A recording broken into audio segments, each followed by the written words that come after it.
நிலவின் ஒளியை பிடித்து பிடித்து பாலில் நனைத்து கன்னங்கள் செய்து விட்டார்.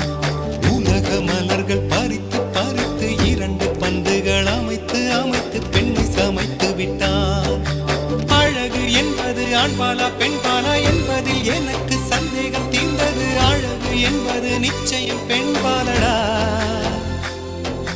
கவிதை என்பது மொழியின் வடிவம் என்றொரு கருத்தும் இன்று உடைந்தது. கவிதை என்பது கன்னி வடிவமடா.